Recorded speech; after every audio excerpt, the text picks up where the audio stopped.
warahmatullahi wabarakatuh.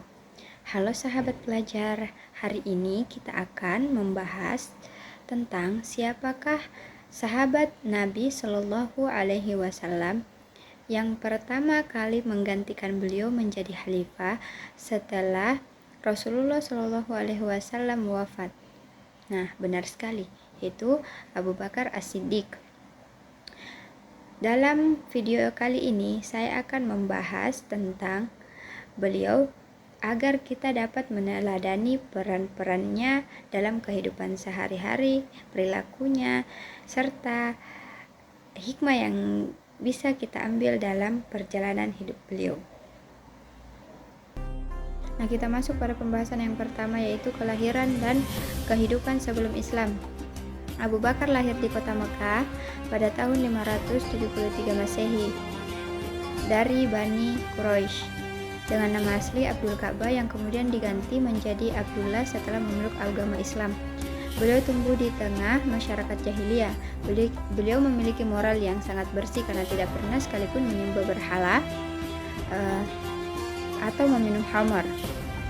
Beliau adalah seorang saudagar kain yang kaya raya, jujur dan dermawan, sekaligus dikenal sebagai pakar silsilah Arab yang sangat cerdas karena kebijakannya. Abu Bakar sangat dihormati oleh kaum Quraisy dan dipercaya menjadi hakim penengah untuk menyelesaikan berbagai perselisihan antar suku di Mekah. Yang kedua adalah keteguhan iman dan asal mula gelar As-Siddiq. Ketika Nabi Shallallahu Alaihi Wasallam menerima wahyu, mulai berdakwah secara sembunyi-sembunyi, Abu Bakar adalah seorang laki-laki dewasa pertama yang langsung memeluk Islam tanpa ragu sedikit pun. Beliau juga menjadi pelopor dakwah yang berhasil mengajak sahabat-sahabat besar lainnya untuk masuk Islam seperti Utsman bin Affan, Zubair bin Awwan, dan Tolha bin Ubaidillah. Gelar As-Siddiq diberikan yang artinya membenarkan dengan mutlak. Gelar ini diberikan langsung oleh Rasulullah Shallallahu Alaihi Wasallam pasca peristiwa Isra dan Mi'raj. Saat itu masyarakat Mekah menganggap cerita perjalanan malam Nabi Muhammad Shallallahu Alaihi Wasallam naik ke atas langit sebagai bualan fiktif dan tidak masuk di akal. Namun Abu Bakar dengan tegas membela dan mendukung Nabi, lalu berkata, "Jika Nabi yang mengatakan, maka itu pasti benar, dan bahkan saya mempercayai hal yang lebih mustahil dari itu, yaitu wahyu dari langit." Selanjutnya, pengorbanan untuk dakwah. Bagi Abu Bakar, Islam dan Rasulullah adalah segala-galanya. Beliau menghabiskan hartanya untuk memerdekakan budak-budak yang disiksa oleh kaum kafir Quraisy karena masuk Islam. Saat kaum kafir ingin membunuh Nabi, Abu Bakar juga dengan setia menemani Nabi berhijrah ke Madinah dan rela menutup lubang sarang ular yang berbisa, lalu merelakan kakinya digigit ular tersebut di dalam gua Sur demi melindungi Nabi yang sedang tertidur. Selanjutnya, awal masa kepemimpinan. Setelah Rasulullah Shallallahu Alaihi Wasallam wafat, Abu Bakar terpilih menjadi khalifah pertama umat Islam. Meskipun pembawaannya yang sangat lembut, penyayang, beliau berubah menjadi pemimpin yang sangat tegas ketika agama Islam terancam. Selama 2 tahun 3 bulan kepemimpinannya, beliau berhasil menuntaskan 3 tantangan besar, yaitu yang pertama ada perang Riddah, menugas gerakan nabi palsu seperti Musallama al-Kadzab, dan menindak tegas kelompok murtad yang menolak membayar zakat. Yang kedua adalah penyusunan Al-Quran. Beliau memerintahkan Zaid bin Sabit untuk mengumpulkan lembaran-lembaran ayat suci Al-Quran dari pelepah kurma dan batu, karena takut Al-Quran akan sirna, karena penghafal Al-Quran yang gugur di medan perang itu banyak. Yang ketiga adalah perluasan wilayah.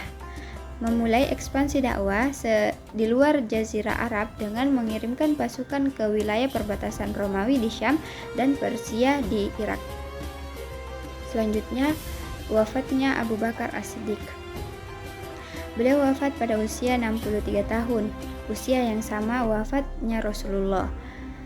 Pada pertengahan tahun 13 Hijriah, Abu Bakar mengalami sakit demam yang parah selama beberapa minggu. Sadar ajalnya sudah dekat, Beliau bermusyawarah dengan para sahabat senior dan menunjuk Umar bin Khattab sebagai penggantinya demi mencegah perpecahan di masa depan. Sebelum menghembuskan nafas terakhir, beliau menunjukkan keteladanan yang sangat luar biasa tentang amanah. Beliau berpesan agar sebidang tanah milik pribadinya dijual dan uang hasil penjualan tersebut digunakan untuk mengembalikan seluruh gaji serta fasilitas negara yang pernah beliau terima selama menjabat sebagai khalifah. Beliau wafat dalam kondisi sederhana dan dimakamkan tepat di samping makam Rasulullah Shallallahu Alaihi Wasallam. Nah, kita masuk pada pembahasan yang terakhir, yaitu hikmah dari kisah Abu Bakar As-Siddiq. Yang pertama, kita tetap menjadi orang yang baik. Kita harus mampu meneladani kejujuran dan akhlak meskipun berada di lingkungan yang kurang baik, seperti halnya Abu Bakar yang tetap bersih di zaman jahiliyah. Yang kedua ada setia kawan.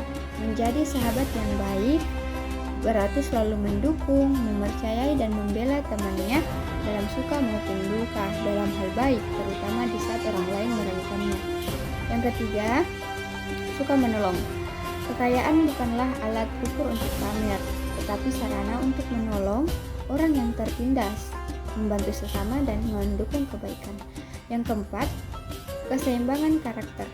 Walaupun kita lembut, tapi kita kalau sedang memimpin kita harus tegas, yaitu memiliki hati yang lembut, penyayang, berarti bukan lemah. Kita harus berani bersikap tegas ketika menegakkan aturan dan kebenaran. Lalu yang terakhir, yang kelima adalah amanah dan jujur. Jabatan atau tanggung jawab adalah amanah yang harus dipertanggungjawabkan dengan jujur, bukan kesempatan untuk memamerkan atau memperkaya diri sendiri. Nah, sebelum kita menutup pembelajaran hari ini, saya ingin mengetahui sampai mana kalian paham dengan materi yang saya sampaikan. Coba kerjakan soal berikut ini dan tulis jawaban kalian di kolom komentar ya. Nah, mungkin itu saja yang dapat saya sampaikan hari ini. Kurang dan lebihnya mohon dimaafkan. Wassalamualaikum warahmatullahi wabarakatuh.